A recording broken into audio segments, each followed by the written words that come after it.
terdiri dari saya,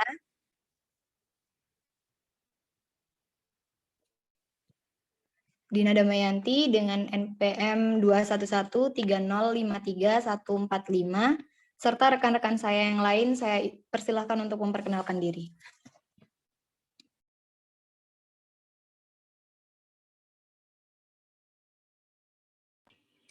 Baik, saya Niki Sasikirani dengan NPM 21130530027 sebagai pemateri pertama.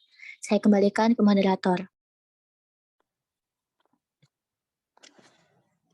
Baik, dapat dilanjutkan kepada Emma. Baik, terima kasih. Perkenalkan, nama saya Emma Novitasari dengan NPM 2113053108. Di sini saya sebagai pemateri kedua. Saya kembalikan kepada moderator.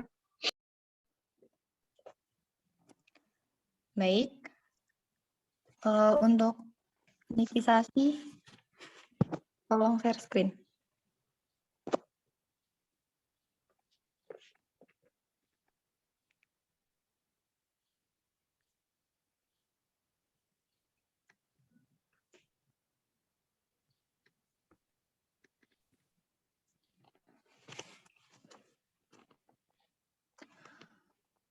Jadi yang akan kita sampaikan yaitu program pembelajaran eksepsional atau inklusif atau gangguan perkembangan untuk peserta didik. Next.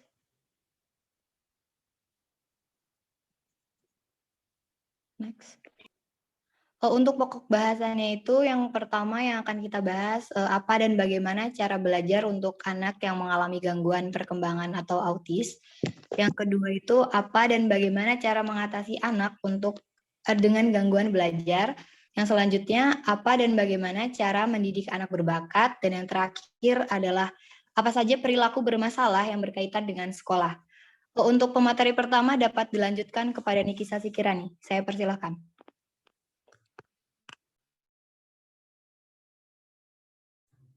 Baik, terima kasih kepada moderator atas kesempatannya. Di sini saya akan membahas tentang anak dengan gangguan perkembangan atau autisme. Autisme adalah gangguan fungsi otak dan saraf serius dan kompleks yang memengaruhi perilaku dan proses berpikir manusia. Anak autis merupakan salah satu anak berkebutuhan khusus yang mengalami gangguan neurobiologis dengan adanya hambatan fungsi saraf otak. Istilah autisme sering dikenal dengan gangguan pervasif atau pervasive development disorder atau PDD yang kerap disebut autism spectrum disorder. Penyebab gangguan kelainan neurologi dan perkembangan ini belum diketahui secara pasti. Namun riset menyebutkan bahwa kelainan ini berkaitan erat dengan faktor genetik dan lingkungan.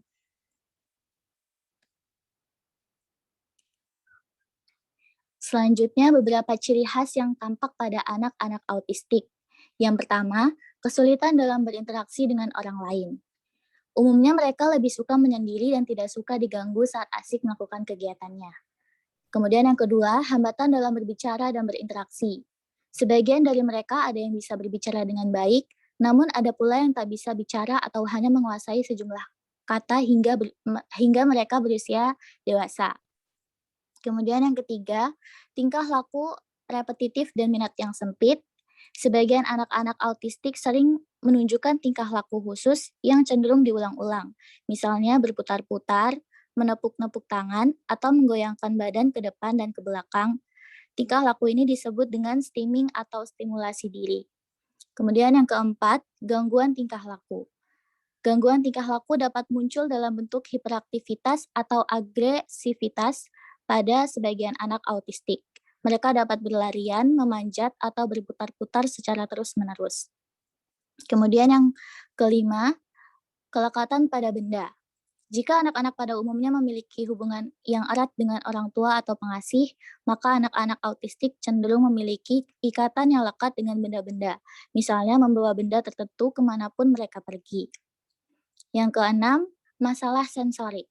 Menurut Adriana, ketidakmampuan mereka untuk menyaring dan mengolah informasi dari luar menyebabkan mereka bereaksi berlebihan terhadap perangsang yang masuk ke panca indera. Misalnya, bagi sebagian anak, suara-suara di sekitar terdengar seperti kebisingan yang luar biasa, sehingga mereka menutup telinga. Kemudian yang ketujuh, ada perkembangan yang tidak seimbang. Pada anak-anak autistik secara umum perkembangannya terhambat, terutama pada aspek bahasa, keterampilan sosial, kemampuan motorik halus, serta pembentukan konsep. Dan terakhir, yang kedelapan yaitu muncul pada masa bayi atau kanak-kanak. Menurut Adriana, autisme adalah gangguan perkembangan yang ciri-cirinya sudah muncul sejak masa bayi atau sebelum anak mencapai usia 3 tahun. Selanjutnya, cara belajar yang dapat diterapkan untuk anak yang mengalami gangguan perkembangan atau autisme. Yang pertama, anak autisme menyukai hal baru dan tidak berulang. Kedua, sesuaikan gaya belajar anak dan hindari pemaksaan. Ketiga, tidak perlu bahasa kiasan, cukup rangkaian bahasa yang sederhana. Keempat, mengandalkan teknologi sebagai interaksi belajar. Dan kelima, melibatkan barang yang paling sering digunakan. Sekian presentasi dari saya kembalikan ke moderator.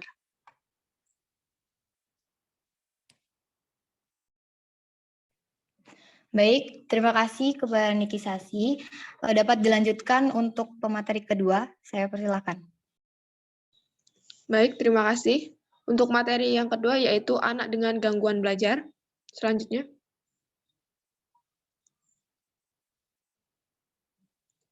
Siswa yang mengalami gangguan belajar biasanya akan mengalami hambatan-hambatan dalam proses belajarnya, seperti mudahnya hilang konsentrasi, gangguan daya ingat, membaca, menulis, berhitung, dan lain-lain.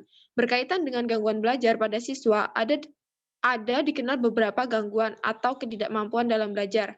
Yang pertama yaitu gangguan belajar atau ketidakmampuan membaca, disleksia. Yang kedua, gangguan atau ketidakmampuan menulis, disgrafisia. Yang ketiga, gangguan belajar matematika, diskalkulia. Selanjutnya.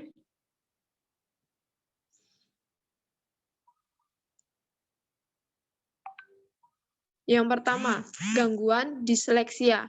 Haifa DKK 2020 mengemukakan bahwa disleksia merupakan sebuah gangguan dalam proses belajar kebebasan anak yang ditandai dengan kesulitan dalam memahami kata atau kalimat, baik dalam menulis, membaca, maupun mengeja. Gangguan disleksia secara umum disebabkan oleh terjadinya gangguan kognitif seseorang, tetapi tidak menutup kemungkinan dipengaruhi oleh faktor penunjang lainnya.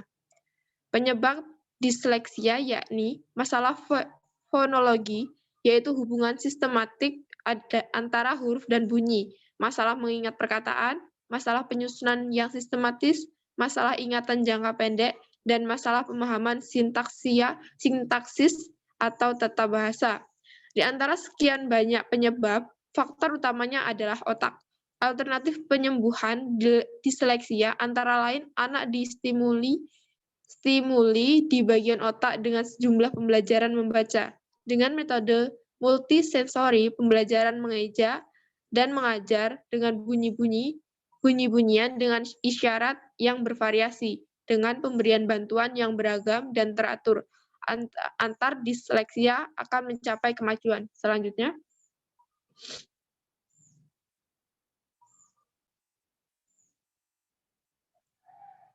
Baik, untuk ini saya kembalikan kepada moderator.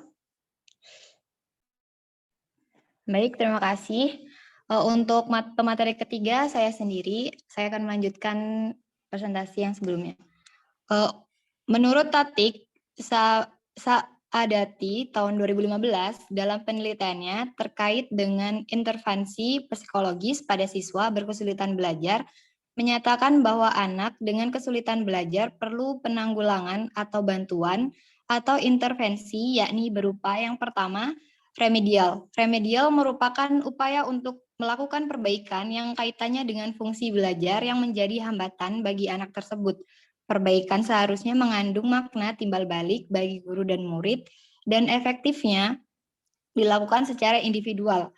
Agar perkembangan motorik dan perseptualnya bagus, maka program remedial sebaiknya diberikan sedini mungkin. Untuk yang kedua, ada tutoring. Tutoring ialah memberikan bantuan secara langsung pada bidang studi yang terhambat dari siswa yang sudah duduk di bangku sekolah. Cara ini dinilai lebih cepat dengan tujuan mengejar ketinggalan di kelas karena tanpa melalui perbaikan proses dasarnya terlebih dahulu. Dengan intervensi yang paling baik mencakup kedua program, remedial dan tutorik. Untuk yang terakhir itu ada kompensasi, yaitu ini merupakan diberikan ketika anak mengalami hambatan yang berdampak negatif dalam proses pembentukan konsep dirinya. Maksud dalam hal ini ialah derajat kesulitan yang dialami anak berbeda-beda sehingga diperlukan sesuatu kompensasi untuk mengatasi kekurangannya di bidang atau area tertentu. Selanjutnya.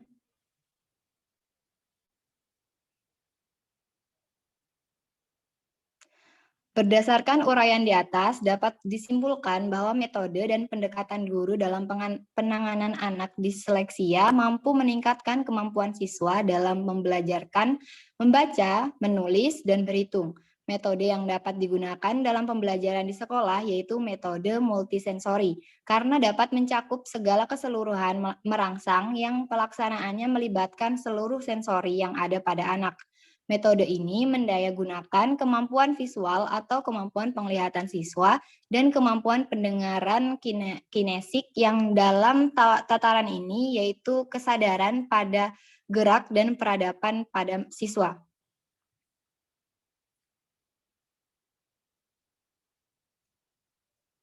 Selanjutnya yaitu ada gangguan diskalkulia. Diskalkulia merupakan jenis kesulitan belajar yang paling banyak ditemukan pada anak-anak sekolah dasar di samping keterampilan membaca. Padahal keterampilan membaca dan berhitung merupakan sarana yang penting untuk menguasai bidang studi lainnya. Gangguan belajar diskalkulia ini dapat disebabkan oleh dua faktor, yaitu faktor primer dan faktor sekunder. Faktor primer ini berdasarkan gangguan pada otak siswa yaitu saraf, sedangkan gangguan sekundernya berdasarkan gangguan dari eksternal dan pola belajar. Demikian yang dapat kami presentasikan dari kelompok 6 PGSD. Untuk itu saya lempar ke PSVF. Kepada moderator PSVF, saya persilakan. Oke, baik. Terima kasih kepada moderator dari program studi PGSD yang telah memberikan kesempatan kepada saya dan rekan-rekan saya dari PSPF untuk melanjutkan pemaparan materi. Baiklah, di sini dari kelompok 6 dari program studi pendidikan fisika, kami akan melanjutkan pemaparan materi yang pertama. Di sini ada rekan saya, Iwayan Widya Wedana dengan NPM 2113022029. Dan yang kedua pada pemateri kedua ada Suhenda dengan NPM 2113022035. Lalu dengan saya sendiri Rosalinda dengan NPM 2113022059 serta rekan saya dan pemateri yang keempat yaitu Anastasia Sekar Indah Cahyani dengan NPM 2113022067. Baiklah, langsung saja kami mulai. Dimulai dari pemateri pertama, yaitu kepada rekan saya, Wayan, saya persilahkan.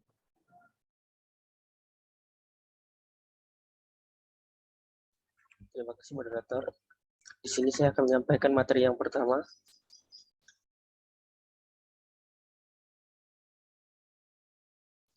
Komponen pendidikan inklusi. Yang pertama, manajemen kesiswaan. Siswa merupakan salah satu komponen utama dalam proses pendidikan. Siswa dalam pendidikan inklusif sangat beragam karakteristik dan juga jenis ketunaannya. Siswa yang dapat diterima dalam pendidikan inklusif adalah siswa yang normal dan siswa berkebutuhan khusus. Yang kedua, manajemen kurikulum. Kurikulum pada penyelenggara pendidikan inklusif harus mencakup kurikulum nasional yang merupakan standar nasional yang dikembangkan oleh Kementerian Pendidikan dan Kebudayaan. Yang ketiga ada manajemen tenaga pendidik. Dalam penyelenggaraan pendidikan inklusif, di kelas minimal terdiri dari 3 orang tenaga pendidik, yaitu guru kelas, guru mata pelajaran, dan guru pendamping khusus. Selanjutnya ada manajemen sarana prasarana. Dalam penyelenggaraan pendidikan inklusif, sarana prasarana yang dibutuhkan akan lebih bervariasi. karena siswa berkebutuhan khusus juga memerlukan beberapa prasarana khusus, penunjang proses pembelajaran yang menyesuaikan dengan jenis kebutuhan khusus siswa.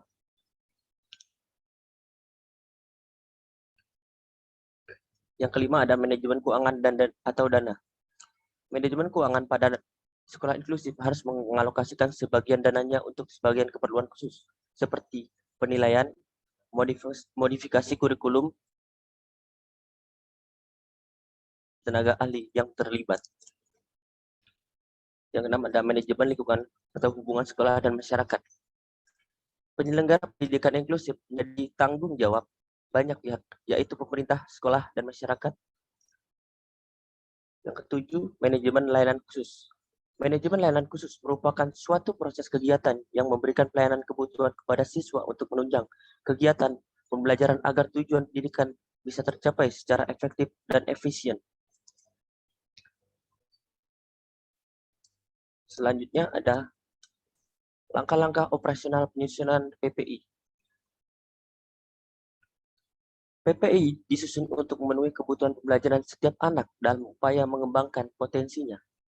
Menurut Kitano dan Kirby, 1986, ada 5 langkah yang harus dilakukan untuk mengembangkan program pembelajaran yang diindividualisikan, yaitu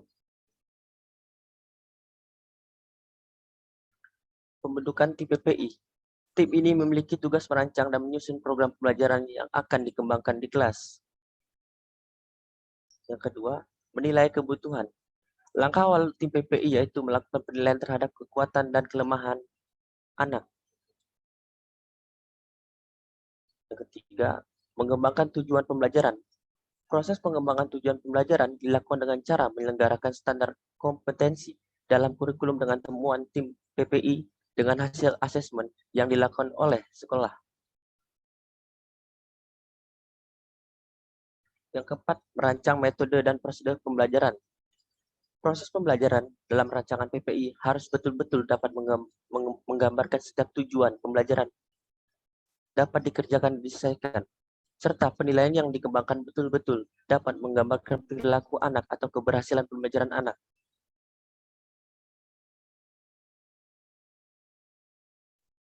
Lima, menentukan evaluasi kemajuan. Evaluasi kemajuan belajar dimaksud untuk mengukur derajat pencapaian tujuan pembelajaran yang telah dirumuskan dalam setiap tujuan jangka pendek. Sekian materi yang dapat saya sampaikan, saya kembalikan kepada moderator. Baik, terima kasih kepada Wayan yang telah menyampaikan materi.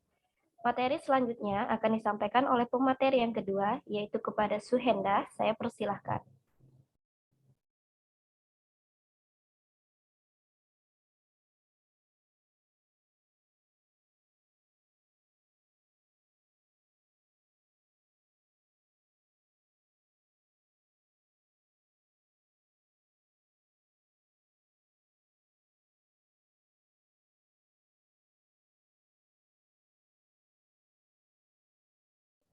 Bagaimana, Suhenda? Apakah ada di ruang Zoom?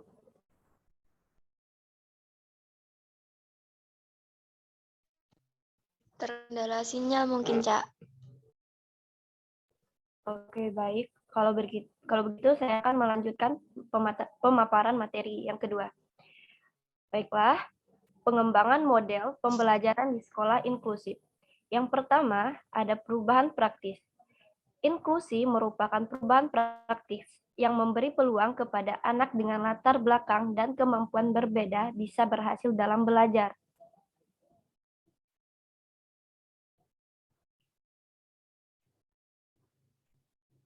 Wayan, lanjut.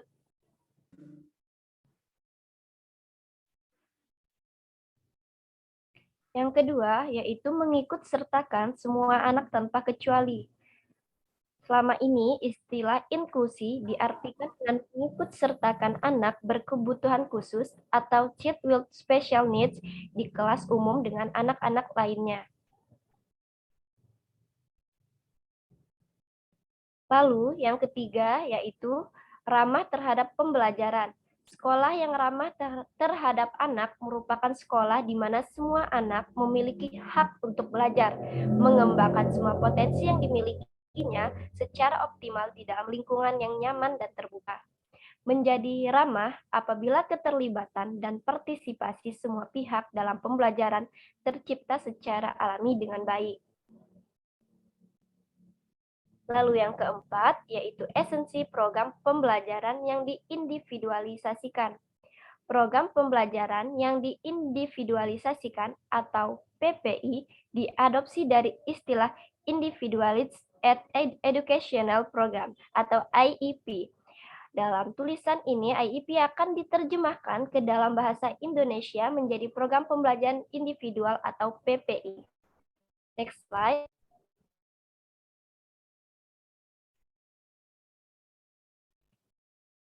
Sistem pendukung atau biasa disebut dengan support system. Beberapa sistem pendukung yang diperlukan guna mempelajari model pembelajaran pendidikan inklusif melalui program pendidikan yang diindividualisasikan seperti berikut. Yang pertama ada sekolah dan guru ramah. Yang kedua ada pusat sumber atau research center dan sarpras atau sarana dan prasarana. Lalu yang ketiga ada perluasan peran dan tugas SLB atau sekolah luar biasa. Lalu yang keempat ada kemitraan dengan lembaga berkait atau Dinas Kesehatan, Depsos dan Dinsos, Departemen Sosial atau Dinas Sosial, Departemen Agama, dan Perindustrian Hukum dan HAM. Lalu selanjutnya ada dukungan orang tua, dan ada kebijakan pemerintah pusat, provinsi, dan kabupaten atau kota.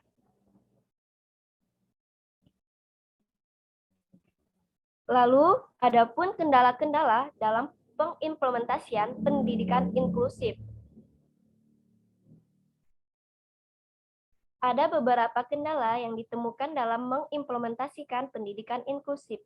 Kendala-kendala itu misalnya minimnya sarana penunjang sistem pendidikan inklusif, terbatasnya pengetahuan dan keterampilan yang dimiliki oleh para guru sekolah inklusif menunjukkan betapa sistem pendidikan inklusif belum benar-benar dipersiapkan dengan baik. Apalagi sistem kurikulum pendidikan umum yang ada sekarang memang belum mengakomodasi keberadaan anak-anak yang memiliki perbedaan difabel. Sehingga sepertinya program pendidikan inklusif hanya terkesan program eksperimental. Sekolah inklusif yang berhubungan langsung dengan angka kredit sebagai bahan untuk kenaikan pangkat. Di sisi lain, GPK di samping petugas di sekolah luar biasa atau SLB sebagai sekolah induknya, mereka juga harus datang ke sekolah inklusif yang menjadi tanggung jawabnya. Tidak jarang, jarak yang ditempuh tidaklah dekat. Artinya, tidak bisa hanya dengan berjalan kaki.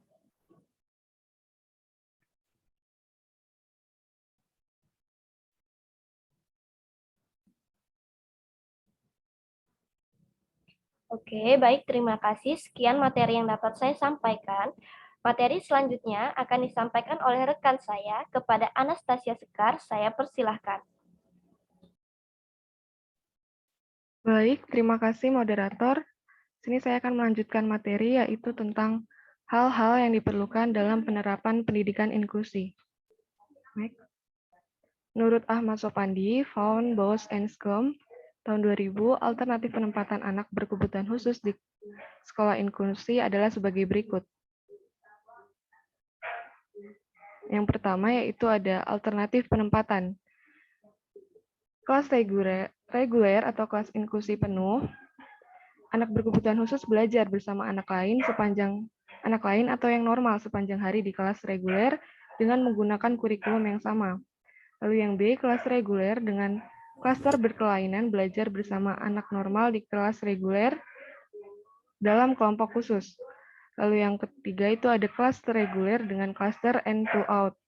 Anak berkebutuhan khusus belajar dengan anak normal lainnya di kelas reguler dalam kelompok khusus dan dalam waktu-waktu tertentu ditarik dari kelas reguler ke ruang sumber untuk belajar dengan guru pembimbing khusus. Lalu yang kelima ada kelas khusus dengan berbagai macam pengintegrasian. Lalu yang keenam ada kelas khusus kelas khusus penuh, anak berkebutuhan khusus belajar di dalam kelas khusus pada sekolah reguler. Dengan demikian, pendidikan inklusi tidak mengharuskan semua anak berkebutuhan khusus berada di kelas reguler setiap saat dengan sama pelajarannya. Next. Komponen yang diperlukan, mutu pendidikan dipengaruhi oleh mutu proses belajar mengajar.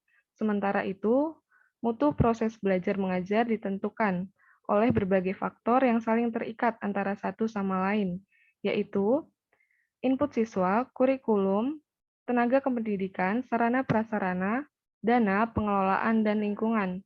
Selain konsep pendidikan harus ramah terhadap anak, pendidikan inklusi harus juga dilihat dan diperhatikan dari beberapa segi atau aspek yang menunjang. Next slide.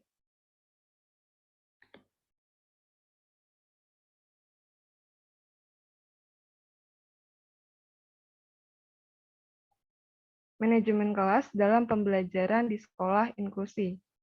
Penataan kelas dalam proses pembelajaran membutuhkan penataan khusus yang disesuaikan dengan kebutuhan peserta didik. Antara lain yaitu next. Yang pertama, tunanetra. Untuk peserta didik yang tunanetra diperlukan ruang dan atau tempat untuk melaksanakan kegiatan asesmen, konsultasi, orientasi, dan mobilitas. Next. Yang kedua, tunarungu. Untuk peserta didik yang tunarungu, diperlukan ruang untuk melaksanakan latihan bina wicara, bina persepsi bunyi, dan irama. Yang ketiga, tunagrahita. Untuk peserta didik yang tunagrahita atau lamban belajar diperlukan ruang untuk melaksanakan latihan sensomotoris dan bina diri. Yang keempat, tunadaksa. Untuk peserta didik yang tunadaksa diperlukan ruang untuk melaksanakan kegiatan bina gerak dan bina diri. Yang kelima, tunalaras. Untuk peserta didik yang tunalaras diperlukan ruang untuk melaksanakan kegiatan asesmen, konsultasi, dan latihan perilaku. Yang terakhir, anak cerdas istimewa. Untuk peserta didik yang anak cerdas istimewa diperlukan ruang untuk asesmen. Next slide.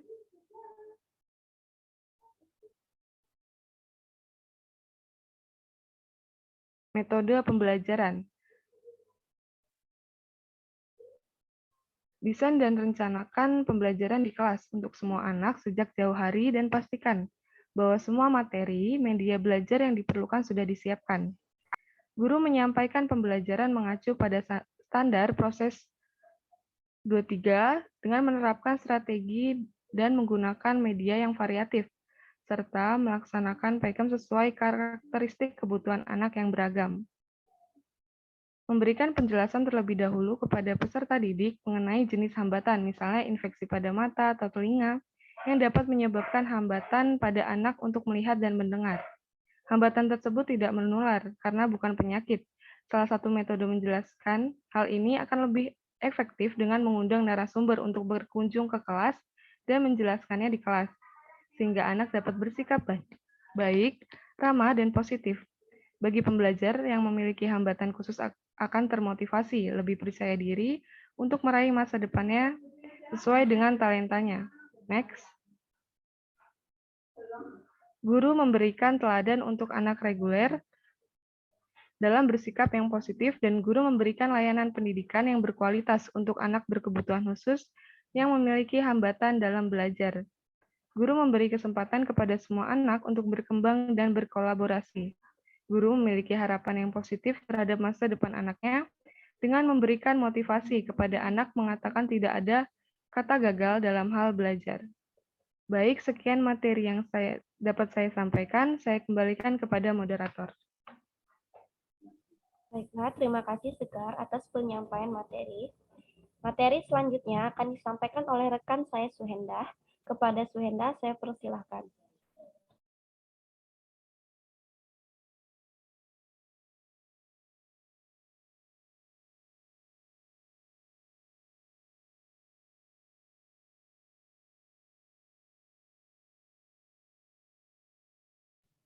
Bagaimana, Suhendah?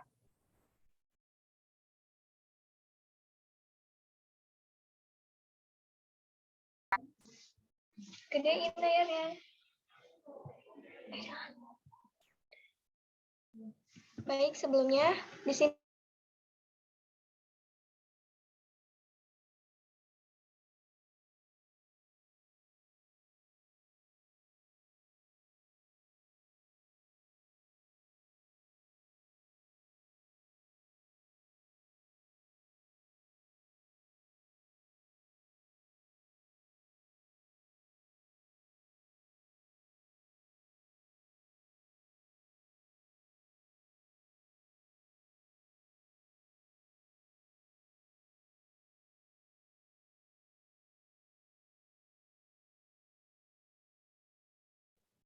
Baiklah, mungkin rekan saya Suhenda masih terkendala sinyal, maka materinya akan saya lanjutkan, yaitu layanan kebutuhan khusus dalam pembelajaran di sekolah inklusif.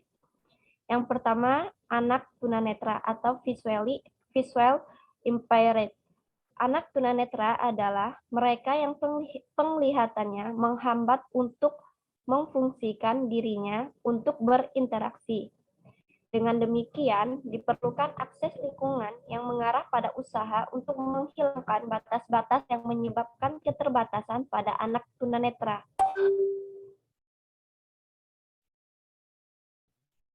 Yang kedua, anak tunadaksa.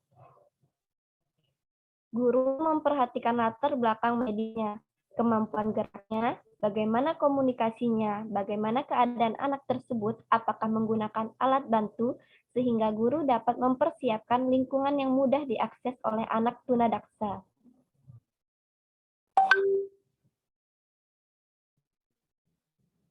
Yang ketiga yaitu anak tunarungu. Guru disarankan hendaknya berdiri di tengah paling depan kelas sehingga anak memiliki peluang 25% untuk mudah membaca gerakan bibir guru. Guru berbicara hendaknya jangan membelakangi anak. Upayakan posisi guru berhadapan dan bila memungkinkan diupayakan kepada kepala guru searah dengan kepala anak.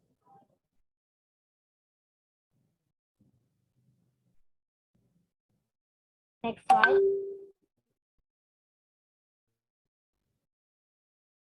Anak tunagrahita, yaitu guru mendampingi anak melakukan keterampilan yang diminatinya dan terus memberikan dukungan dan jangan dibatasi oleh jumlah waktu.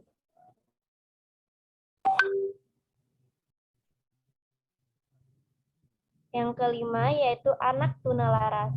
Guru melakukan pendekatan dan melakukan interaksi yang baik terhadap anak tunalaras, sehingga pendekatan yang dilakukan guru akan mengatasi masalah disabilitas tingkah laku pada anak. Dan yang keenam, yaitu ada anak cerdas istimewa dan berbakat istimewa atau sering disebut dengan CIBI. Anak cerdas istimewa dan berbakat istimewa ditandai dengan kemampuan intelektual yang tinggi dan kreativitas yang tinggi. Guru memberikan program pengayaan untuk mengembangkan kemampuan eksplorasinya.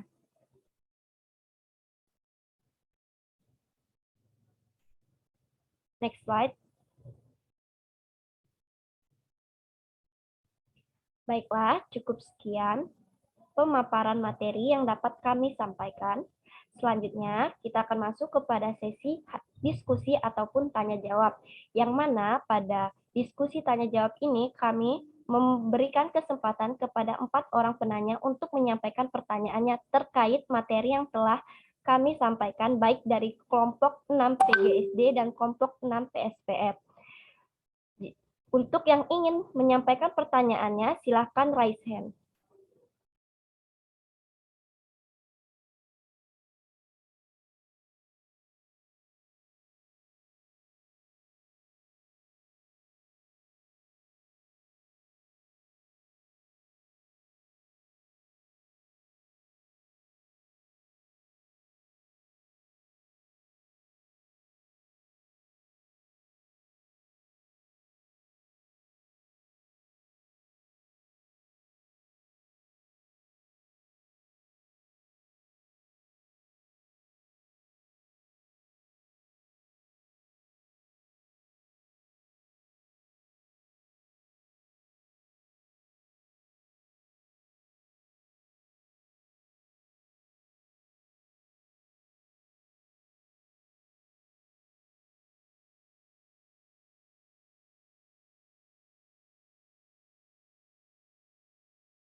Baiklah, di sini sudah ada 3 penanya yang meraih hand.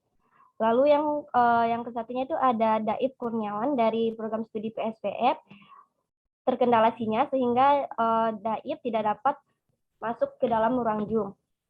Baiklah, kepada rekan-rekan dari program studi PGSD yang ingin bertanya, silakan menyampaikan pertanyaannya. Kepada Mutiah Mu'alaimah, saya persilahkan. Baik, terima kasih atas waktunya moderator. Sebelumnya izin memperkenalkan diri, nama saya Mutia Mu'alaimah dengan NPM 2113053284. Izin bertanya. Ya, silahkan. Bagaimana cara untuk mengatasi kendala-kendala pada implementasi pendidikan inklusif? Sekian pertanyaan saya. Terima kasih. Baik, terima kasih atas pertanyaannya. Lanjut di sini ada Novita Anggarwati. Kepada Novita Anggarwati, saya persilahkan.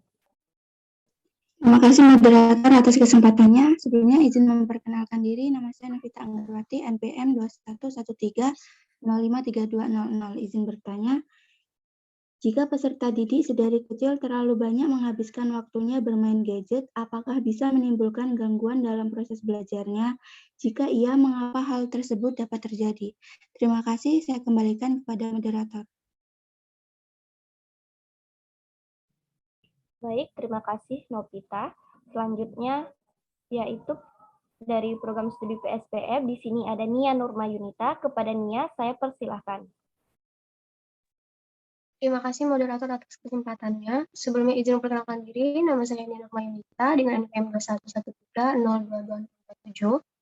Adapun pertanyaannya yaitu berdasarkan pendapat dari kelompok 6 PSPF untuk pendidikan di masa depan, strategi seperti apa yang akan diterapkan mengenai kurangnya pengetahuan guru terhadap siswa berkebutuhan khusus di sekolah dan mengapa implementasi pendidikan inklusif itu kurang berhasil di Indonesia. Terima kasih, kembalikan kepada moderator. Baik, terima kasih kepada Nia yang telah menyampaikan materinya. Lalu pertanyaan yang keempat yaitu dari saudara Daif Kurniawan dari program studi PSPF. Akan saya bacakan pertanyaannya, yaitu apa perbedaan dari sekolah inklusif dengan sekolah luar biasa atau SLB? Lalu apa yang menjadi tujuan diselenggarakannya sekolah inklusif? Baiklah, itu pertanyaan-pertanyaan yang telah disampaikan oleh para penanya. Saya kembalikan kepada moderator dari program studi PGSD.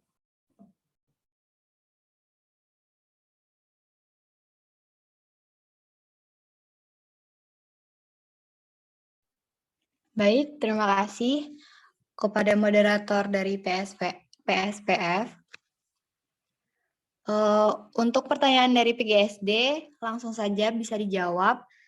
Yang pertama pertanyaan dari Saudari Mutia yang akan dijawab oleh Saudari Emma. Kepada Emma, saya persilahkan. Baik, terima kasih moderator. Perkenalkan, nama saya Emma Novitasari dengan NPM 2113053108 dari program studi pendidikan guru sekolah dasar. Di sini saya akan menjawab pertanyaan dari Muti, yaitu bagaimana cara untuk mengatasi kendala-kendala pada implementasi pendidikan inklusif.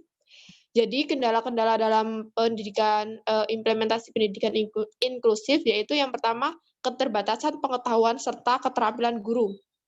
Yang sudah kita ketahui bahwasanya sekolah inklusif bukanlah sekolah yang dikhususkan untuk anak yang berkebutuhan khusus, sehingga terdapat keterbatasan pengetahuan serta keterampilan yang dimiliki oleh seorang guru dalam memberikan layanan terbaik kepada anak berkebutuhan khusus. Cara yang dapat dilakukan untuk meningkatkan kemampuan dalam menyelenggarakan pendidikan inklusif dapat ditingkatkan melalui studi banding dan program pelatihan. Misalnya, studi banding ke beberapa negara yang telah menyelenggarakan pendidikan inklusif dengan baik.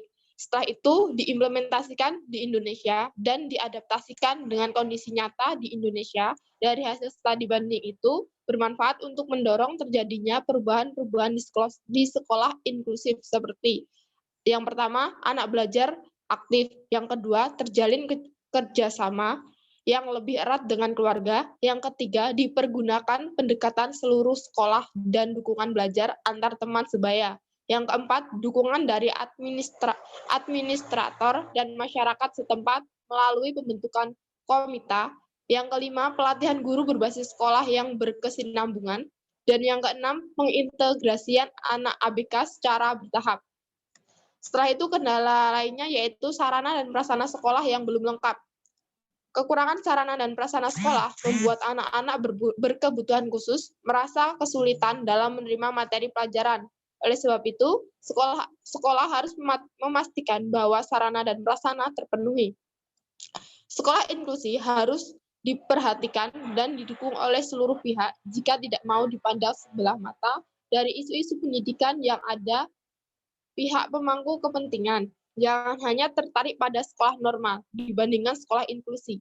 Peran pemerintah, masyarakat, sekolah, dan guru sangat dibutuhkan agar anak berkebutuhan khusus bisa mendapatkan pendidikan yang sama.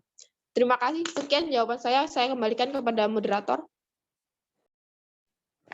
Baik, terima kasih jawabannya Emma.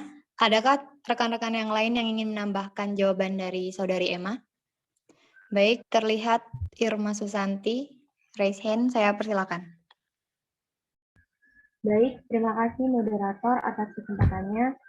Sebelumnya izin memperkenalkan diri, nama saya Irma Tri Susanti, NPM 21130530069. Di sini saya akan menambahkan jawaban mengenai pertanyaan dari Saudari Mutia, yakni tentang gimana sih cara untuk mengatasi kendala-kendala dalam pengimplementasian pembelajaran atau pendidikan inklusif. Seperti yang kita tahu ya, untuk menyelenggarakan pendidikan inklusif itu tidak mudah dan tentunya akan banyak kendala yang harus kita hadapi, baik itu dari sekolah ataupun dari tenaga pendidiknya. Hal ini dikarenakan bukan hanya belum siapnya teknis penyelenggaraan pendidikan inklusif saja, tetapi juga masalah kesepahaman mental atau masalah komitmen dari para sekolah, para guru reguler, komite sekolah, para siswa sekolah reguler, para orang tua normal, bahkan juga warga masyarakat yang tidak nyaman dengan beralihnya fungsi pendidikan reguler menjadi sekolah penyelenggara pendidikan inklusif. Selain itu, untuk mengatasi kendala-kendala tersebut, yakni dibutuhkan motivasi penyelenggaraan pendidikan inklusif. Sebenarnya dalam memotivasi penyelenggaraan pendidikan inklusif itu tidak hanya sebagai upaya mempercepat pemerataan pendidikan bagi anak yang berkebutuhan khusus yang sebenarnya telah dilayani di sekolah khusus seperti sekolah luar biasa dan lain sebagainya, tetapi lebih menekankan pada pola pendidikan non-diskriminatif, yakni menghargai perbedaan dan pengakuan atas hak kebersamaan dalam seluruh aspek kehidupan.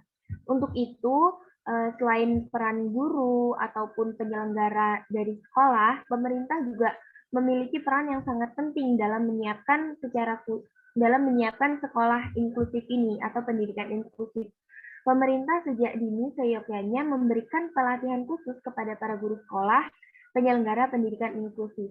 Pelatihan diperlukan agar para guru dapat memahami kondisi anak, menciptakan suasana kelas yang kondusif, tidak diskriminatif, dan menerima semua anak, bersikap ramah, tidak berteriak-teriak, tidak terlambat masuk sekolah, dan mengadaptasi pembelajaran sesuai kebutuhan dan masih banyak yang lainnya. Hal ini dimaksudkan agar penanganan anak berkebutuhan khusus bisa maksimal, tetapi tanpa mengorbankan anak atau siswa yang tidak berkebutuhan khusus. Sosialisasi kepada siswa atau anak yang tidak berkebutuhan khusus, serta orang tua maupun masyarakat di sekitar sekolah juga sangat penting untuk mengatasi kendala-kendala pada pendidikan inklusif ini. Supaya menghindari ketidaknyamanan dalam proses belajar, mengajar, atau aktivitas lain yang melibatkan seluruh warga sekolah dan masyarakat sekitarnya. Oleh karena itu, walaupun banyak kendala yang membayang-bayangi dalam penyelenggaraan pendidikan inklusif, harusnya semangat, tekad yang kuat, dan dukungan dari semua pihak akan sangat membantu mewujudkan penyelenggaraan pendidikan inklusif di seluruh wilayah Indonesia ini. Jadi, selain perlunya wawasan ataupun keprofesionalan dari guru ataupun dari penyelenggara pendidikan inklusif tersebut untuk mengatasi kendala-kendala pada pendidikan inklusif ini, yakni semangat dan tekad yang kuat itu juga dapat mengatasi beberapa kendala-kendala dalam pendidikan inklusif tersebut. Sekian penambahan dari saya kembalikan ke moderator. Baik, terima kasih untuk penambahan dari Saudari Emma. Di sini ada yang raise hand, Iwayan Subrata. Kepada Iwayan, saya persilakan. Baik, sebelumnya terima kasih. Perkenalkan, nama saya Iwayan Subrata. Mengenai pendidikan inklusif ya kan inklusif. Agar tercapai tujuan dari pendidikan ini, perlunya dukungan dari semua elemen, baik itu guru, masyarakat, ya. Saya ingin bertanya dari jawaban tadi, bagaimana tanggapannya jika ada orang tua yang memiliki anak yang berkebutuhan khusus atau kekurangan seperti itu, orang tuanya yang sudah menjudge atau ngomong nggak usah sekolah, kamu nih banyak kekurangan. Terus ada masyarakat lagi, ngapain sekolah sih? Kamu ini kan ya seperti itu. Pasti ada yang seperti itu. Bagaimana tanggapannya? Sekian, terima kasih.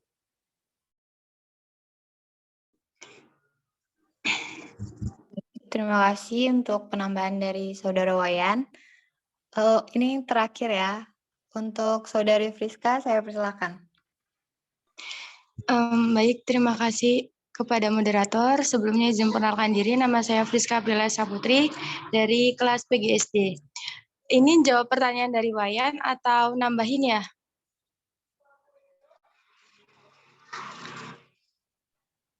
Gimana moderator?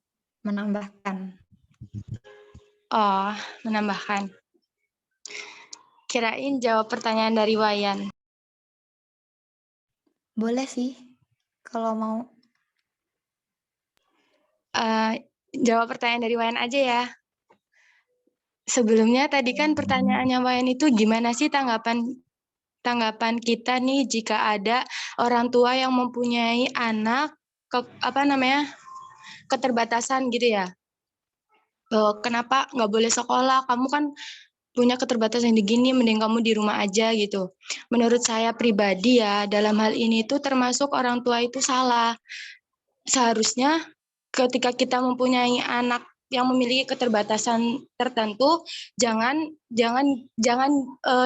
dibilang kamu jangan sekolah, kamu di rumah aja, kamu itu kan punya keterbatasan, ngapain sekolah? Itu tuh tanggapan orang tua yang salah. Dia mendidik anak dari situ aja udah salah. Seharusnya orang tua yang seperti itu tuh anak yang seperti itu, orang tua harus mendukung anak itu untuk lebih giat belajar, maksudnya untuk menghilangkan keterbatasan yang ada. Contohnya saya mau berbagi cerita sedikit ya. Contohnya aja saudara saya itu mempunyai keterbatasan, yaitu kayak amit-amit ya, dia itu dulu dari lahir itu kayak orang idiot, dia itu kayak keterbatasannya itu lebih ke orang idiotnya itu kayak lebih nakal, ngeliat orang itu apa-apa dibalang, apa-apa dicubit, atau pokoknya dinakalin lah, diludahin segala macam. Dan orang tuanya itu, saudara saya itu malah memajukan pendidikan anak tersebut gitu loh. Anak tersebut itu dari kecil tuh dididik untuk sekolah, dari TK, SD, SMP, SMA, dididik untuk sekolah. Bahkan sekolahnya itu di sekolah umum walaupun dia punya keterbatasan. Dan alhamdulillah dengan pendidikan yang diberikan oleh orang tua itu, saudara saya itu bisa sembuh gitu, bisa sembuh dari keterbatasan yang dia miliki dari kecil gitu. Jadi seharusnya orang tua jangan sampai menghalangi pendidikan anak walaupun anak tersebut mempunyai keterbatasan. Dan tentunya kita kan juga sebagai calon orang tua ya kedepannya harus bisa memilah atau memilih pendidikan mana yang cocok untuk anak kita yang memiliki keterbatasan khusus. Sekian tambahan dari saya kembalikan kepada moderator. Terima kasih. Baik, terima kasih kepada Saudari Friska. Kalau nambah ini nanti waktunya nggak cukup sama PSPS. Ya benar, gantian. Waktunya jam 8:30 ini. Untuk Saudari Siti Nadia dan Saudari Valen, mohon maaf ya, bisa menambahkan untuk sesi yang selanjutnya. Baik, kita lanjut untuk menjawab pertanyaan dari Saudari Novita yang akan dijawab oleh Niki. Kepada Niki, saya persilahkan. Baik, terima kasih kepada moderator atas kesempatannya.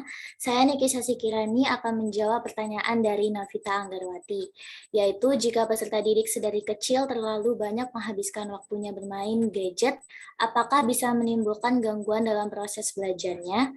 Jika iya, mengapa hal tersebut terjadi? Ya benar, karena jika peserta didik sedari kecil terlalu banyak menghabiskan waktu untuk bermain gadget, berarti peserta didik tersebut sudah mengalami kecanduan dan penggunaan gadget yang berlebihan.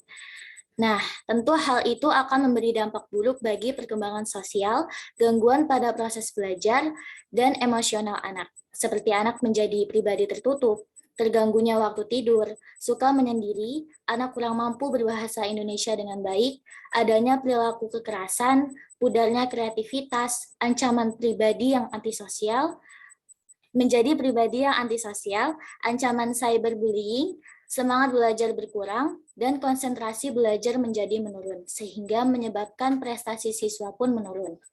Lalu peserta didik juga jadi malas untuk belajar dan jadi mudah lupa karena ingatannya hanya tertuju pada konten yang biasa ia lihat seperti YouTube, game, dan sebagainya. Selain itu, kesehatan fisik pun jadi terganggu, terutama pada kesehatan mata.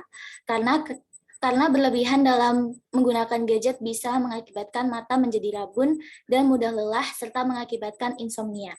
Akhirnya mata menjadi lelah dan harus istirahat, sehingga terlewatkannya waktu belajar. Penelitian di Bristol University pada tahun 2010 pun mengungkapkan bahwa penggunaan gadget berlebihan pada anak yang perlu diwaspadai adalah meningkatnya resiko depresi, gangguan kecemasan, kurang perhatian, psikosis, dan perilaku bermasalah lainnya. Sekian jawaban yang dapat saya sampaikan, saya kembalikan ke moderator. Baik, terima kasih untuk jawabannya. Adakah rekan-rekan yang lain yang ingin menambahkan jawaban dari Saudari Niki? Baik, kepada Saudari Husnul Khotimah, saya persilahkan. Baiklah, terima kasih kepada moderator atas kesempatannya. Sebelumnya, mohon maaf izin off cam. Sebelumnya izin memperkenalkan diri, nama saya Husnul Khotimah, NPM 21113, pertanyaan dari Novita tentang mempengaruhi proses belajar pada anak. Jadi, gadget itu sangat berpengaruh ya terhadap pendidikan anak, karena ketika anak asik bermain gadget, dia akan kehilangan minat dan kegiatan itu menjadi terkendala. Misalnya itu kayak yang harusnya dia belajar, tetapi dia malah asik bermain gadget. Kemudian anak jadi tidak suka bergaul dan bermain di luar rumah dengan teman sebayanya.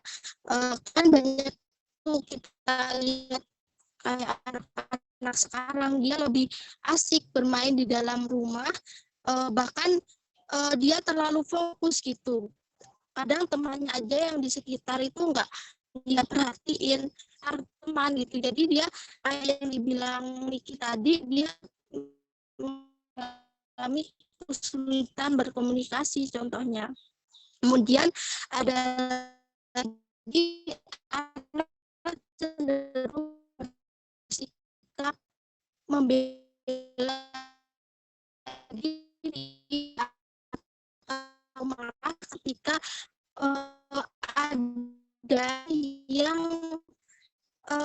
ada yang bersifat menghentikan atau mencegah dia untuk bermain gadget. Jadi kadang kan orang tua gitu memperingatkan anaknya untuk enak udah sih gitu kan, nggak usah main gadget lagi gitu. Kadang kan anak menjadi mudah emosi, kayak membantah apa yang dikatakan olehnya gitu. Kemudian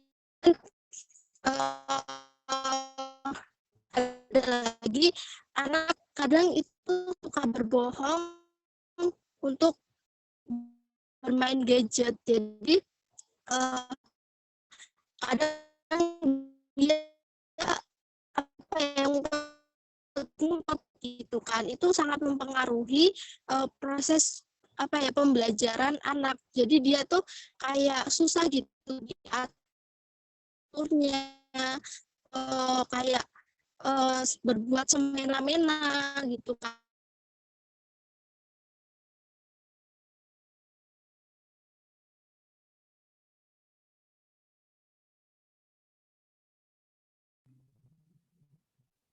Halo, Kusnul? Keluar sepertinya. Oh, oke, baik. Adakah rekan-rekan yang lain yang ingin menambahkan?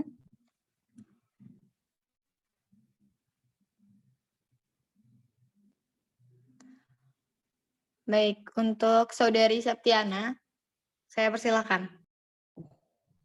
Baik, terima kasih moderator atas kesempatannya. Saya dengar jelas.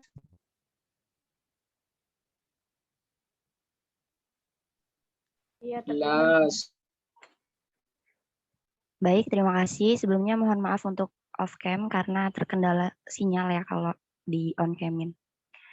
Baik, terkait dengan pertanyaan yang ditanyakan yaitu apakah bermain gadget berpengaruh kepada minat belajar peserta anak gitu. Nah, sangat berpengaruh ya, tadi udah dijelasin banyak sama teman-teman dari Niki maupun Husnul. Si anak itu tidak mampu bersosialisasi atau menjadi autis gitu jika kebanyakan main gadget. Karena dia lebih menghabiskan waktunya di depan handphone daripada untuk bersosialisasi ke luar atau bermain dengan teman-teman sebayanya. Nah, si kecil ini akan sulit diajak kemana-mana atau kayak bisa jadi takut gitu ketemu orang. Kalau misalkan kebanyakan main handphone kan sehari-harinya kebiasaan main handphone, terus pas diajak keluar atau bersosialisasi, si anak ini akan menjadi takut atau takut ketemu orang gitu. Kemudian si anak ini juga bisa kesulitan untuk fokus belajar karena kecanduan dengan penggunaan gadget, si kecil jadi malas untuk belajar. Si kecil juga jadi mudah lupa karena ingatannya hanya tertuju pada konten yang bisa ia lihat. Misalnya nih, si ibu sering memberikan si kecil film kartun yang berbahasa tidak jelas. Nah, si anak itu mungkin jadi lebih terbiasa mengucapkan bahasa tersebut daripada bahasa sehari-hari, atau si kecil ini akan lebih mengingat si film kartun itu daripada untuk mengingat pelajaran-pelajaran yang sudah dipelajari. Nah, untuk mengatasi kecanduan gadget pada si anak, ibu harus memantau atau membatasi penggunaan gadget sesuai usia anak. Anak-anak yang berusia di bawah 2 tahun tidak dianjurkan untuk menggunakan gadget, sedangkan anak usia 2-4 tahun cukup menggunakan gadget selama 1 jam 1 hari. Anak-anak berusia 5 tahun ke atas boleh menggunakan gadget lebih lama, tapi juga tidak boleh lebih dari 2 jam per hari. Nah, agar tidak menghambat perkembangan si kecil bermain dengan keseringan bermain gadget, sebagai calon orang tua dianjurkan untuk selalu memantau atau mengontrol penggunaan gadget pada si anak. Selain itu, perbanyaklah waktu untuk melakukan kegiatan bersama tanpa bermain gadget, seperti belajar bersama atau seperti menggambar, mewarnai, atau sekedar bersenda gurau bersama si kecil. Mungkin itu aja tambahan dari saya. Terima kasih moderator. Saya kembalikan ke moderator. Baik, terima kasih untuk jawabannya dari Septi. Untuk yang ingin menambahkan, mohon maaf sekali karena keterbatasan waktu. Dan untuk Saudari Novita, apakah sudah terjawab pertanyaannya? Baik, sudah. Terima kasih atas jawabannya. Baik, demikian diskusi dari PGSD. Saya kembalikan ke moderator dari PSP. Terima kasih. Baik, terima kasih kepada moderator PGSD yang telah memberikan kesempatan saya dan kelompok saya untuk menjawab pertanyaan-pertanyaan yang telah disampaikan tadi oleh para penanya. Baiklah, langsung saja pada pertanyaan yang pertama, yaitu dari Saudara Daib Kurniawan dengan NPM 2113-2069, yaitu pertanyaannya berupa, apa perbedaan dari pendidikan sekolah inklusif dengan sekolah luar biasa atau SLB? Dan apa tujuan dari diselenggarakannya pendidikan inklusif? Baiklah, pertanyaan Daib Kurniawan akan saya jawab sendiri, yaitu saya Rosalinda dengan NPM 2113-02-2059. Perbedaan sekolah inklusif dengan sekolah luar biasa atau SLB tentu memiliki perbedaan. Perbedaan ini dapat tergolong ke dalam beberapa aspek. Dan pada di sini pun saya akan menjelaskan beberapa aspek yang membedakan antara sistem pembelajaran sekolah inklusif dengan sekolah luar biasa atau SLB. Ada 5 aspek yang akan saya sampaikan. Antara lain, yang pertama, perbedaan antara sekolah inklusif dengan sekolah luar biasa itu dapat dilihat dari aspek berdasarkan peserta didiknya. Berdasarkan peserta didiknya, sekolah inklusif memiliki peserta didik yang tidak hanya berisi anak-anak dengan disabilitas. Maka dari itu, ada baiknya ketika memasukkan anak disabilitas ke sekolah inklusif, anak tersebut telah memiliki kemampuan kognitif yang memadai. Sedangkan di sekolah luar biasa, peserta didiknya banyak memiliki disabilitas sehingga bisa mendapatkan pelayanan khusus sesuai dengan kemampuannya. Lalu pada aspek yang kedua, yaitu berdasarkan sarana dan prasarana. Berdasarkan sarana dan prasarana, masih banyak sekolah inklusif yang tidak menyediakan fasilitas sekolah yang memadai bagi anak dengan disabilitas. Sedangkan jenis sekolah luar biasa memiliki sarana, prasarana, serta fasilitas sekolah yang memadai bagi anak dengan disabilitas karena sekolah luar biasa memang dirancang bagi anak dengan disabilitas. Lalu pada aspek yang ketiga yaitu berdasarkan cara mengajar. Berdasarkan cara mengajar pada sekolah inklusif, masih banyak pengajar yang tidak mengerti dan memahami peserta didik yang memiliki disabilitas, serta tidak memiliki pengajar lulusan pendidikan sekolah luar biasa. Sedangkan dalam sekolah luar biasa memiliki pengajar yang mengerti dan memahami peserta didik dengan berkebutuhan khusus serta dapat mengajar dengan program khusus sesuai dengan kemampuan peserta didiknya. Lalu yang keempat, ada aspek berdasarkan lingkungan. Berdasarkan lingkungannya, sekolah inklusif memiliki lingkungan sosialisasi yang luas dalam interaksi sosial dan bermasyarakat karena berada di sekolah reguler. Sedangkan berdasarkan lingkungan yang ada pada sekolah luar biasa, peserta didiknya hanya mengenal lingkungan yang sama dengan kondisinya sehingga kurang dalam interaksi dan bermasyarakat. Lalu pada aspek yang kelima yaitu ada berdasarkan hubungan guru dengan orang tua. Berdasarkan hubungan guru dengan orang tua, pada proses pembelajaran di sekolah inklusif biasanya sering terjadi tumpang tindih karena orang tua memiliki harapan besar dengan menyekolahkan anaknya di sekolah inklusif atau guru yang belum mengerti kondisi peserta didiknya. Sedangkan proses pembelajaran di sekolah luar biasa biasanya orang tua akan lebih memahami karena kondisi di sekolah luar biasa sangat beragam. Lalu pada pertanyaan Daib ini muncul juga pertanyaan yaitu mengapa terjadinya ataupun tujuan diselenggarakannya pendidikan inklusif, yaitu pendidikan inklusif sendiri memiliki tujuan memberikan layanan pembelajaran optimal terhadap semua anak dalam mengembangkan potensinya. Dalam pengembangan pembelajarannya, model pembelajaran inklusif bertitik tolak dari kondisi realita potensi anak yang sangat beragam, yaitu dengan mengembangkan program pendidikan atau pembelajaran yang diindividualisasikan. Dalam pengembangan program ini, anak dapat belajar secara klasikal atau individual sesuai dengan potensi dan kapasitasnya. Baiklah, sekian jawaban yang dapat saya sampaikan. Kepada rekan-rekan baik dari PGSD atau PSPF, apakah ada yang ingin menambahkan?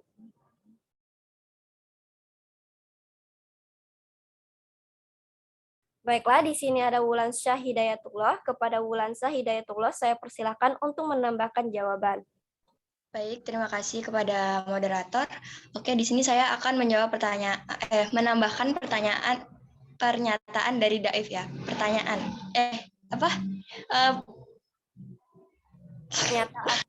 Iya, jawaban dari Ocha nih ya.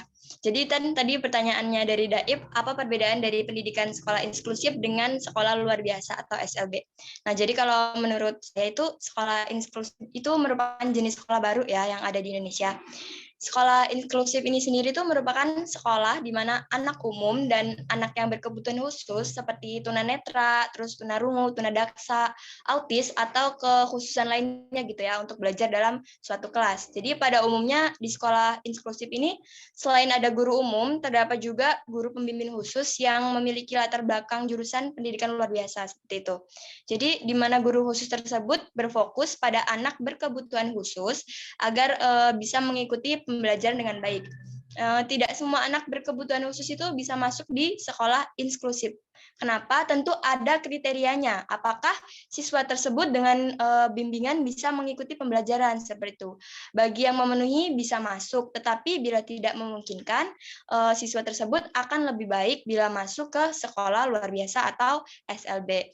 Nah, sedangkan kalau sekolah luar biasa atau SLB itu juga biasa disebut sekolah khusus. Kenapa seperti itu? Karena SLB itu merupakan sekolah yang bertujuan untuk mengembangkan anak berkebutuhan khusus juga, baik tunanetra, tunarungu, tunagrahita atau tunadaksa, tunalaras, autis, dan kekhususan lainnya, agar menjadi pribadi yang mandiri sesuai potensinya. Nah, di sekolah ini tuh materinya berbeda dengan sekolah umum, di mana bersifat akademik, fungsional untuk diterapkan dalam kehidupan sehari-hari, seperti itu. Kemudian juga di SLB itu anak dilatih supaya nantinya bisa mandiri sesuai dengan potensinya yang ada. Baik, cukup Rosa, itu tadi tambahan dari saya. Terima kasih. Baik, terima kasih Wulan atas jawabannya. Jawabannya sangat menarik sekali. Lalu lanjut, apakah masih ada pada rekan-rekan PGSD dan PSPF yang ingin menambahkan jawaban?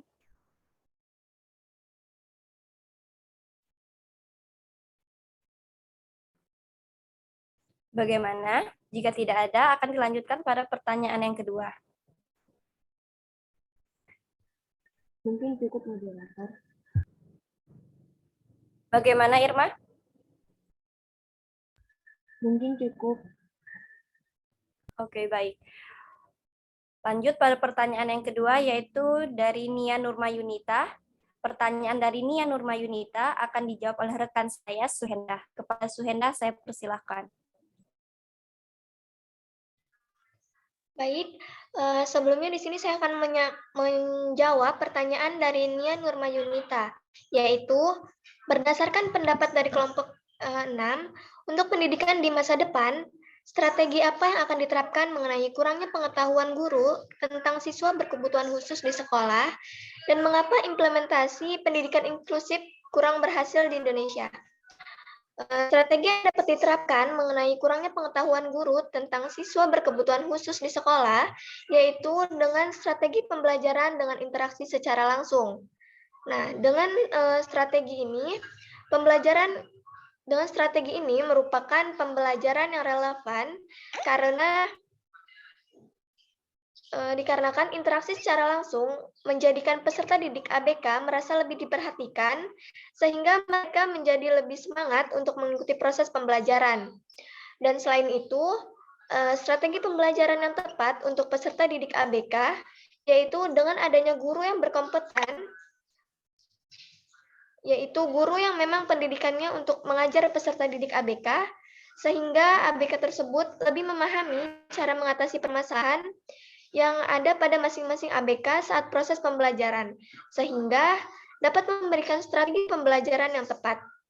Nah, mengapa implementasi pendidikan inklusif kurang berhasil di Indonesia? Ada beberapa faktor mengenai mengapa implementasi pendidikan inklusif itu kurang berhasil di Indonesia. Yang pertama, yaitu masih ada sekolah yang secara formal belum berpredikat sebagai sekolah inklusif. Bahkan sampai sekarang belum tersentuh proyek sosialisasi dan pelatihan di bidang pendidikan inklusif. Yang kedua, para guru belum memahami dan terampil melakukan proses pembelajaran di kelas inklusif yang terdapat ABK. Yang ketiga, para guru masih merasa sulit menyelaraskan antara standar layanan persekolahan reguler yang selama ini berjalan dan variasi kebutuhan belajar ABK. Yang keempat, para guru awalnya sempat khawatir akan menurunkan citra sekolah. Yang kelima, para siswa normal belum sepenuhnya menerima ABK sebagai teman belajar di kelasnya. Selanjutnya, yaitu adanya protes terhadap kenaikan ABK, sementara ada naik normal yang tidak naik kelas. Maksudnya ada anak normal yang tidak naik kelas. Yang ketujuh, tidak ada guru khusus, tetapi ini justru tantangan untuk menemukan metode baru yang kreatif melalui kebersamaan, saling diskusi, dan juga saling menghargai.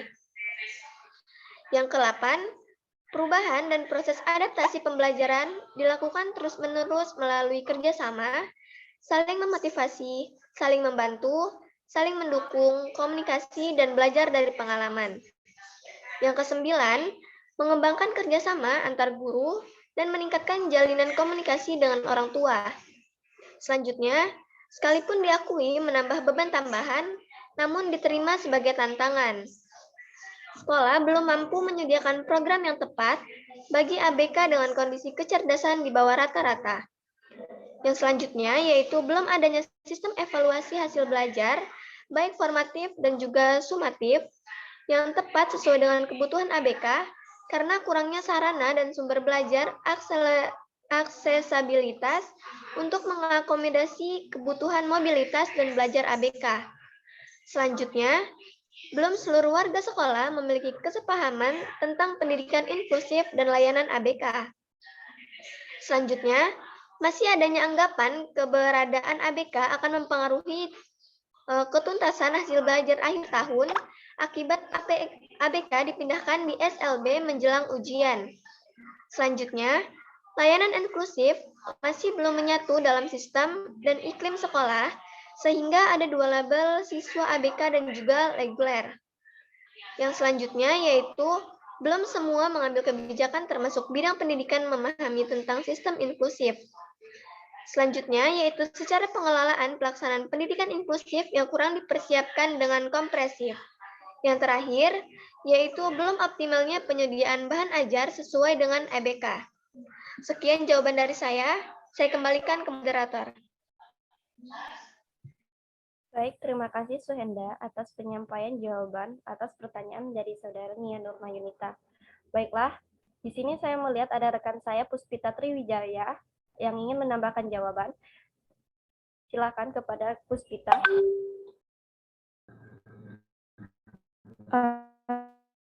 Terima kasih Rosa telah memberikan kesempatan kepada saya untuk menambahkan jawaban. Nah, jadi tadi kata Suhenda itu masih banyak banget kekurangan kalau sekolah biasa itu menerima anak ABK gitu ya, anak berkebutuhan khusus gitu. Jadi bagaimana sih sikap orang tua yang istilahnya memiliki anak yang ABK gitu kan. Nah, jadi orang tua banyak banget yang langsung menyekolahkan anaknya ke sekolah ABK langsung. Karena apa? Karena tadi Suhenda ngomong banyak banget ya kalau di sekolah biasa itu kurangnya sarana prasarana untuk anak ABK kan, kurangnya sepemahaman, belum optimal menyediakan bahan ajar, banyak banget kekurangan gitu. Karena sekolah itu bukan untuk anak istimewa seperti itu gitu. Jadi bagi orang tua yang memiliki anak ABK ya, memiliki anak berkebutuhan khusus, biasanya langsung menyekolahkan anaknya ke sekolah berkebutuhan sekolah luar biasa gitu. Nah, selain itu ada juga orang tua yang menyekolahkan anaknya dengan cara homeschooling. Kenapa sih? Karena ini kan istimewa ya anaknya. Anaknya kan berkebutuhan khusus gitu. Jadi ya orang tua juga pengen mengkhususkan anaknya dengan homeschooling. Nah, kenapa sih manfaatnya apa saja gitu kan? Jadi kecepatan belajar bisa disesuaikan dengan kemampuan anak gitu. Jadi kalau anak itu kecepatan belajarnya kurang, nah jadi homeschooling itu kan hanya untuk anak itu ya, bukan banyak orang gitu kan. Nah, jadi guru itu bisa menyesuaikan, oh anak ini harus diajarin pelan-pelan gitu. Terus kalender sekolah itu juga bisa diatur gitu kan. Mungkin anak berkebutuhan khusus itu bisa harus check up, harus terapi, harus segala macam. Nah, itu bisa diatur dengan cara homeschooling. Terus instruksi lebih fokus antara guru dan murid gitu kan, karena cuman perseorangan gitu, nggak banyak orang gitu kan. Gangguannya tuh lebih sedikit.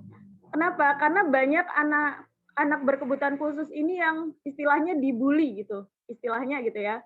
Nah, jadi gangguannya itu lebih sedikit daripada kita sekolah biasa gitu kan. Istirahatnya juga sesuai kebutuhan gitu. Proses belajar bisa disesuaikan, waktu uji tanpa batas, menggunakan fasilitas atau properti yang khusus gitu. Jadi orang tua itu banyak banget yang menyekolahkan anaknya itu secara homeschooling. Bukannya apa-apa, tapi kan anaknya ini khusus ya, berkebutuhan khusus. Dan kalau sekolah biasa itu banyak banget tadi sudah Suhendah sebutkan, kalau kekurangannya itu banyak banget, sekolah itu nggak memungkinkan. Bahkan kalau waktu ujian, anak itu dialihkan ke SLB, bukan sekolah biasa, tapi dialihkan gitu. Jadi kan kesian sendiri sama anaknya. Jadi dari orang tuanya sendiri, banyak yang menyekolahkan anaknya dengan metode homeschooling. Jadi seperti itu, Rosa. Terima kasih.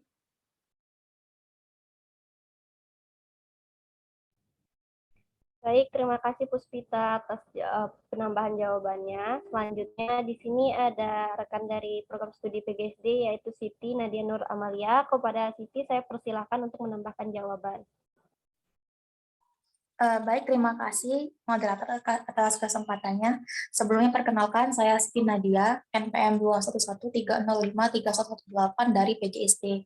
Jadi izin menambahkan sedikit ya dari jawaban teman-teman semua. Sebelumnya saya sangat setuju atas jawaban teman-teman semua bahwa masih banyak sekali permasalahan yang ada di Indonesia terkait sekolah inklusi.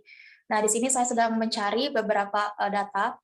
Jadi saya temukan bahwa dari sekitar 148.743 sekolah dasar di Indonesia, jumlah sekolah inklusi di Indonesia itu hanya sebesar 2.250. Artinya tidak sampai 2% dari jumlah sekolah dasar di Indonesia. Nah, kemudian untuk permasalahan sendiri, benar kata teman-teman tadi bahwa adanya kekurangan dari guru pendamping, kemudian adanya kurang dari biaya operasional, kemudian sarana prasarana yang tidak mencukupi. Nah, lalu saya mendapatkan informasi dari laman Kemendikbud bahwa pendidikan inklusif yang ada di Indonesia ini bukan hanya terkait dengan anak yang berkebutuhan khusus, namun juga terkait dengan anak yang memiliki masalah kesejahteraan sosial seperti pengamen, anak di jalanan, serta anak nakal lainnya. Nah, cara untuk mengatasinya yaitu pemerintah itu telah menyelenggarakan pelatihan pendidikan inklusif di sekolah dan masyarakat melalui program Opportunities for Vulnerable Children atau OVC dari sejak tahun 2007. Namun masih terbatasnya tempat-tempat pelatihan ini. Tempat pelatihan ini biasanya ada di DKI Jakarta, Aceh, Jawa Tengah, dan Sulawesi. Kemudian untuk jumlah pendidik, guru pendamping, dan juga jumlah siswa berkebutuhan khususnya masih tidak seimbang. Misalnya dari 8.000 siswa berkebutuhan khusus dan hanya memiliki 280 guru pendamping. Artinya, ketimpangan nilai ini tidak bisa untuk mencukupi kebutuhan anak, untuk mencukupi anak kebutuhan khusus. Artinya, di setiap sekolah itu ada yang mempunyai guru pendamping dan juga tidak. Minimal satu sekolah itu harusnya memiliki satu guru pendamping. Nah, guru pendamping ini tugasnya bukan hanya mendampingi siswa, namun juga mendampingi guru guru mata pelajaran juga guru kelas, dengan membantu guru kelas untuk membuat silabus dan guru mata pelajaran untuk membuat EPP untuk menyelaraskan kurikulum pembelajaran dengan kebutuhan anak ini, sehingga anak ini bisa mengikuti pembelajaran seperti teman-teman yang lain. Mungkin itu yang dapat saya sampaikan. Terima kasih. Oke, baik. Terima kasih Siti atas penambahan jawabannya. Dan terima kasih kepada rekan-rekan sekalian juga yang telah menambahkan jawabannya dan telah memberikan pertanyaan kepada kelompok kami, baik itu dari kelompok PGSD ataupun kelompok PSPF. Selanjutnya yaitu pada sesi penambahan materi oleh dosen pengampu Ibu Yohana Oktariana, SPD MPD. Kepada Ibu Yohana saya persilakan. Apakah Ibu Yohana ada dalam ruang Zoom?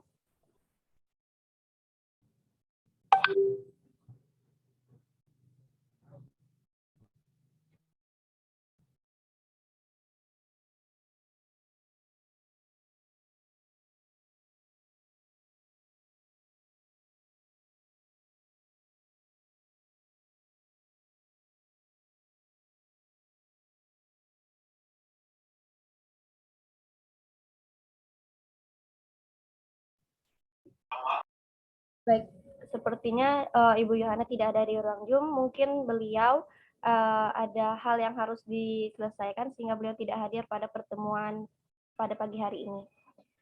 Baiklah, langsung saja kepada kesimpulan dari materi yang kami sampaikan, baik itu dari kelompok PGSD dan kelompok PSPF, yaitu